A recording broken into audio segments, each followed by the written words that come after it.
ये न साकी हो तो फिर मैं भी न हो, खुम भी न हो, बज़्म तौहीद भी दुनिया में न हो, तुम भी न हो।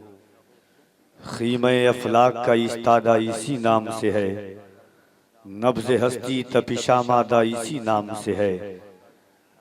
निगाहे इश्क़ो मस्ती में वही अव्वल वही आखिर, वही कुरान वही फ़ुरक़ा वही यासी वही ताहा।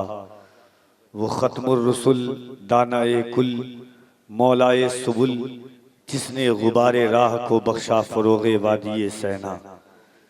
इज़्ज़त व तकरीम की सदीमुश्शान नामाजगाह, ख्वाजाए कौनैन सरवरे दारैन, अनीसे बेकसां चाराए साज़े दर्दमंदा, ज़ख्म खुर्दा इंसानियत के तबीब, अल्लाह के हबीब सल्लल्लाहु अलैहि वसल्लम की महफिल मुक़द्दस में बैठकर अपनी ज़िंदगी को रोशन व ताबेनाक करने वाली बारगाहों में कफ़ील अंबर सलाम अक़ीदत पेश करता है। कबूल करें। अस्सलामु अलैकुम। आइए दिल लगा करके सबसे पहले मक़सद कायनात, मक़सूद कायनात, वजह कायनात, वजह वजूद तख़लीक़ कायनात, बज़्म उलूहियत के राज़दार, क़ल्बे आदम की पहली फ़स्ल बहार, उम्मत की डूबती हुई कश्ती को तैराने वाले पैगंबर, यतीमों को अपने सीने से लगाने वाले रसूल, मजदूरों को उसका हक दिलाने वाले नबी मुकर्रम, बेवाओं के सरों पे दस्ते शफ़क़त फेरने वाले ताहा व यासीन, सारी कायनात की तक़दीर का फैसला करने वाला आमना का लाल, उम्मत की डूबती हुई कश्ती को साहिल मुराद तक पहुँचाने वाले अब्दुल्लाह के लख्ते जिगर, मदीने शरीफ की मुक़द्दस ज़मीन में ज़ाहिरन आराम फरमा करके पूरी उम्मत की तक़दीर का फैसला करने वाले साहिब मुदस्सिर, उस रसूल मुकर्रम की बारगाह में खुलूसे वफ़ा व अक़ीदतों का हुजूम पेश करें। जो नबी जाने कायनात नबी है, जो नबी मक़सद कायनात नबी है, जो नबी मंबए कायनात नबी है, जिस नबी की विलादत का जश्न मनाने के लिए हम हाजिर हुए हैं।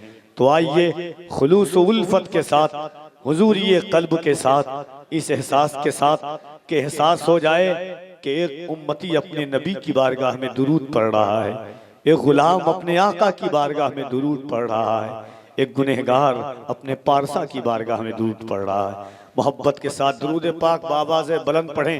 अल्लाहुम्मा सल्ली अला सय्यिदिना मौलाना मुहम्मद व अला आलि सय्यिदिना मौलाना मुहम्मद सल्लु अलैहि सलातो व सलामन अलैहि। जो कौम अपने नबी पर खुलकर दुरूद न पढ़े, उस कौम के ज़वाल का सबब जान सकते हैं।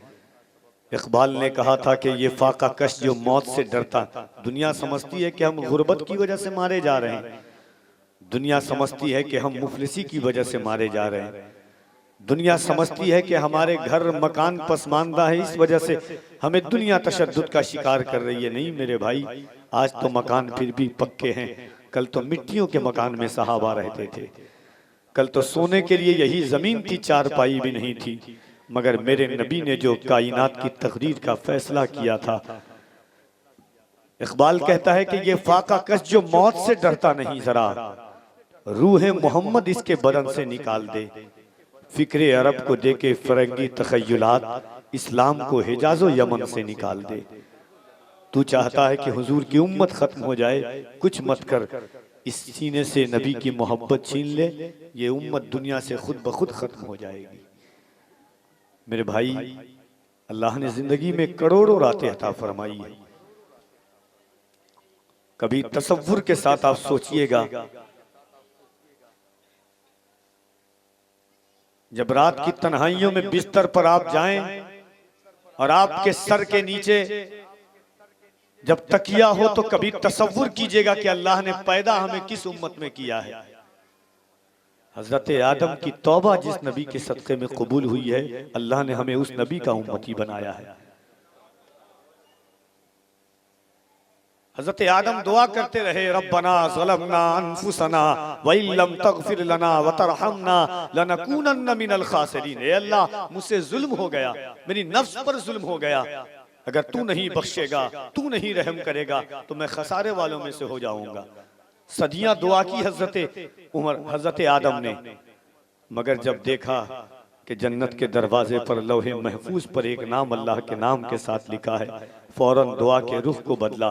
कहा मालिक, जो तेरे नाम के साथ जो नाम जुड़ा हुआ है उस नाम की बरकत से अपने आदम की तौबा कबूल कर ले। अल्लाह ने फौरन आदम की तौबा कबूल की। आला हजरत कहते हैं इजाबत का सेहरा, इनायत का जोड़ा, दुल्हन बन के निकली दुआए मोहम्मद। शायद आप उर्दू नहीं समझते हैं। अल्लाह 70 नबियों ने हुजूर की उम्मत में पैदा होने की दुआ मांगी है। कितने नबियों ने? जरा जोर से बोल। भाईजान चले जाइए सीधा या बैठ जाइए कहीं पे, डिस्टर्ब नहीं कीजिए, अल्लाह का वास्ता, बड़ी मेहनत से मैं। 70 नबियों ने हुजूर की उम्मत में पैदा होने की दुआ मांगी है। मूसा कलीमुल्लाह होकर के, ईसा रूहुल्लाह होकर के, इस्माइल ज़बीहुल्लाह होकर के, मगर अल्लाह ने उन नबियों के हुजूर की उम्मत में पैदा नहीं किया। अल्लाह ने हमें बगैर दुआ मांगे हुए हुजूर की उम्मत में पैदा कर दिया है। आप कभी तसव्वुर कीजिए, जिस नबी की मिलाद मनाने के लिए हम बैठे हैं ना, वो नबी दुनिया में नहीं आए थे। इस खाकदाने गीती पर अल्लाह का पैगंबर अभी कदम नहीं रखा था कि हजरत ईसा कह करके जा रहे थे, मुबश्शिरम बिरसूली याती मिन बाद इस्मुहु अहमद, मैं तुम्हें बशारत देता हूं कि मेरे बाद एक नबी आएगा जिनका नाम अहमद होगा। एक बात और सुनिए, एक बार मोहब्बतों के साथ हाथों को उठा के कह दे सुभान अल्लाह। एक बात गौर से सुनिएगा, हाँ आप मजदूरी करते हैं, हर कोई उजरत लेता है, मजदूर को मजदूरी का हक मिलता है। हजरत इब्राहिम ने अल्लाह का पूरा घर बनाया। कुरान कहता है वइद यरफा इब्राहिमुल कवाइद मिनल बैति व इस्माइल रब्बना। हजरत इब्राहिम ने और इस्माइल ने अल्लाह के घर की दीवार जब खड़ी कर रहे थे, कुरान कहता है, थोड़ी सी आवाज को बंद कर दीजिएगा तो एहसान हो जाएगा मुझ पे, जब मैं नात पढ़वा दूं। हर कोई मजदूरी चाहता है। अल्लाह कहता है वइद यरफा इब्राहिमुल कवाइद मिनल बैति व इस्माइल। याद करो जब अल्लाह इब्राहिम और इस्माइल अल्लाह के घर की दीवार खड़ी कर रहे थे, दीवार बना दी, खाने काबा बना दिया। उसके बाद इब्राहिम दुआ के हाथ उठाते हैं, कहते मौला तेरा इब्राहिम खाने काबा की उजरत चाहता है। उजरत क्या है? रब्बना वबाअस फीहिम रसूला, अपने महबूब को मेरी जुर्रियत यानी मेरी नस्ल में पैदा फरमा दे। उस नबी की मिलाद मनाने के लिए हम बैठे हुए हैं। हजरत नूह की कश्ती जिस नबी के नाम की बरकत से अल्लाह ने जूदी पहाड़ के साहिल तक पहुंचाई है, उस नबी की मिलाद मनाने के लिए हम बैठे हुए हैं। हजरत मूसा को दरियाए नील में रास्ता जिस नबी की बरकत से हुआ है, अल्लाह ने हम उस रसूल की मिलाद मनाने के लिए बैठे हुए हैं। हजरत यूसुफ अलैहिस्सलाम की जिस अल्लाह रब्बुल इज्जत में कुएं में हिफाजत फरमाई, जिस नाम की बरकत से उस नबी की मिलाद मनाने के लिए हम बैठे हुए हैं। हुस्न यूसुफ में जिस हुस्न की झलक नजर आती है, उस नबी की मिलाद मनाने के लिए हम बैठे हुए हैं। दुनिया जुल्म पर बरियत के माहौल में थी। बेवाओं का दस्तूर और हाल ये था। साहिब ज़ियाउन नबी और साहिब सीरत हलबिया लिखते हैं, और कफील अंबर की बात याद रखिएगा कि बेवा अगर किसी शादी वाले घर के करीब से गुजर जाती तो लोग अपनी शादी की तारीख बदल देते कि एक मनहूस का कदम आ गया है। अगर बेवा किसी खुशी वाले घर में कदम रख देती तो लोग अपनी मिट्टी तब्दील कर देते कि एक मनहूस का कदम आ गया है। कायनात के ताजदार ने 23 साल की कड़ियल जवानी में 40 साल की माँ खदीजा को सीने से लगाया और दुनिया को बताया कि ऐ दुनिया वालों, बेवा अब अभागन बन करके नहीं, कयामत तक की मोमिनों की माँ बन करके जिंदगी गुजारेंगी।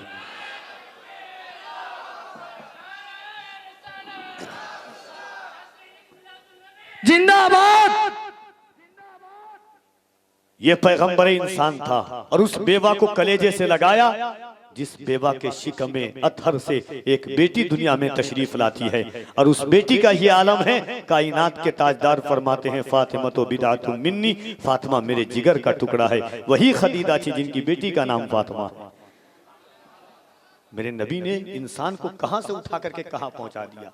गुलाम की हैसियत ऐसी थी, आप जानते हैं गुलाम जानवर से बदतर जिंदगी गुजारता था, मगर गुलाम इब्ने गुलाम ज़ैद इब्ने हारसा को कायनात के ताजदार ने फतेह मक्का के दिन अपनी सवारी पर, जब इस्लाम का सबसे बड़ा दिन फतेह मक्का का है, 10,000 सहाबा के साथ हुजूर मक्के में दाखिल हो रहे हैं।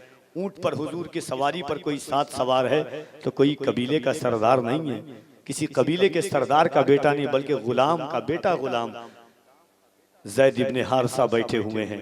उसामा बिन ज़ैद अल्लाह के नबी सल्लल्लाहु अलैहि वसल्लम ने कायनात के ताजदार।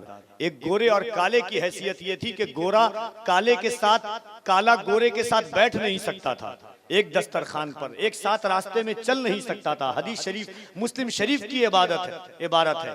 एक गोरे काले के साथ बैठ नहीं सकता था। मगर याद रखिएगा, मैं जब मदीना शरीफ गया, अल्लाह आप सबको मदीना ले जाए, कह दे आमीन। इस दुआ पर दुनिया में कुछ मांगे ना मांगे, मरने से पहले मदीने की दुआ जरूर मांगा कीजिए। अल्लाह आप सबको हुजूर की मिलाद की बरकत से मदीना ले जाए। जब मैं मदीना गया तो मैं देखता, ये जन्नतुल रियाजुल जन्नह में जब बैठा हुआ था तो बहुत रोया। अब मैं सोचता था कि ये सामने हुजूर का मिंबर है और ये सामने हजरत बिलाल जहां अजान देते थे। कभी इधर देखता, कभी इधर देखता कि एक तरफ कायनात का सबसे हसीन इंसान बैठा है, एक तरफ कायनात का सबसे काला इंसान को बैठाल दिया है। क्या मेरे नबी ने काले को इज्जत और अजमत से नवाजा था? उस नबी की मिलाद में हम बैठे हुए हैं। अब एक शेर यहाँ से मैं पढ़ता हूँ और शरीक सफर हो जाइएगा कफील अंबर के साथ। अल्लाह करे कि देखिए, जलसा कभी तादाद की बुनियाद पर या तरक्की की बुनियाद पर कामयाब नहीं होते हैं। चंद लोग हो और इस दिल में हुजूर की मोहब्बत जन्म लेती हो, शौक और ज़ौक़ के साथ सुन लें तो वही हुजूर की बारगाह में। जलसा कामयाब होना बड़ी बात नहीं है, जलसा कबूल हो जाना बड़ी बात है। लोग कहते हैं कि बड़े खतीब आए तो जलसा कामयाब हो गया। किसी खतीब के बाप की हैसियत नहीं है कि वो नबी के जलसे को कामयाब कर दे।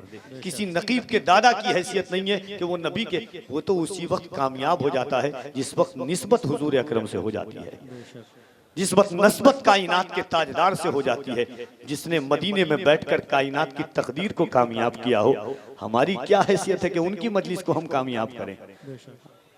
उस हुजूर की महफिल में हम बैठे हुए हैं। गुमा थे ऐसे के आसार तक यकीन के न थे, हुजूर आप न होते तो हम कहीं के न थे। तो एक बार दिल लगा करके दुरूद पाक बुलंद आवाज से पढ़े। इतने जोर आवाज, ईमान है कि ये जबान भी अल्लाह ने हुजूर के सदक़े में दी है।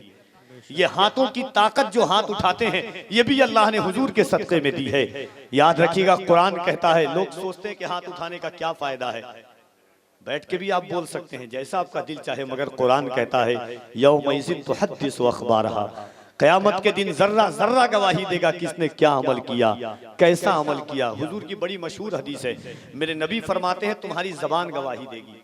क्या बोला? नारे तकबीर, नारे तकबीर, नारे रिसालत, नारे रिसालत। वो माइक यहाँ दे दीजिए भाई, माइक यहाँ पर दे दीजिए। हेलो हेलो, सुभान अल्लाह, अल्हम्दुलिल्लाह, अल्लाहु अकबर। मेरे वक्त में माइक में कोई नहीं बोलिएगा। कुरान कहते, मेरे नबी फरमाते तुम्हारी जबान गवाही देगी, तुम्हारे आंख गवाही देंगे, तुम्हारे हाथ गवाही देंगे, तुम्हारे कदम गवाही देंगे। जमीन तांबे की होगी, आसमां फौलाद का होगा, न बेटी बाप की होगी न बाप औलाद का होगा। ऐसे आलम में जमीन गवाही देगी कि या रसूल अल्लाह आपकी उम्मत गुनहगार जरूर थी मगर गद्दार नहीं थी। इन हाथों को उठाकर या रसूल अल्लाह कह रहे थे। ये हाथों आला हजरत फरमाते हैं, वो जो न थे तो कुछ न था, वो जो न हो तो कुछ न हो, जान है वो जहान की, जान है तो जहान है। मोहब्बतों के साथ दिल लगाइए। थोड़ी सी आवाज हल्का सा एक पॉइंट इको दीजिएगा, बहुत अच्छा माइक है आपका। अल्लाह आप लोगों को सलामत रखे, हमें और आपको हुजूर की मिलाद सुनने की तौफीक अता फरमाए। एक बार कफील अंबर नारा लगाता है, हाथों को उठाएं, हल्का और कम कर दीजिए, इस ख्याल के साथ कि फजाए जहल में उन सिसकियों का क्या होता, सितम से मसली हुई तितलियों का क्या होता, न लाते आप जो तशरीफ रहमते आलम, तो इस जमीन पर उन बच्चियों का क्या होता। आप शायरी सुन के बताइएगा। देखिए, मैंने जिंदगी में कभी हुजूर के मिंबर को लकड़ी नहीं समझा है। मैं कभी हंसाता नहीं हूँ, कभी लतीफ़ा नहीं बोलता हूँ, कभी कहानी नहीं बोलता हूँ। मैं जितनी देर खड़ा रहूंगा बात हुजूर की करूंगा आपसे, और इस ख्याल के साथ करूंगा कि मैं भी हुजूर का गुलाम हूँ, आप भी हुजूर के गुलाम हैं। फर्क इतना है कि हम बैठे हुए हैं बुलवाने के लिए, आप बोलने के लिए। अल्लाह ने जिंदगी में हर दिन दिया है। एक बार कोई सुभान अल्लाह कहता है तो अल्लाह फरिश्तों से कहता है, मेरे फरिश्ते मेरा बंदा क्या कह रहा है?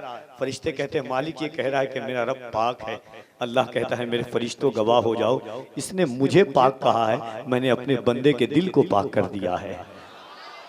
तो आप बोला कीजिए, थोड़ा हट करके जलसे 30 साल 40 साल से जलसे की का तरीका, जलसे के रीत, जलसे की शक्ल बदली हुई है।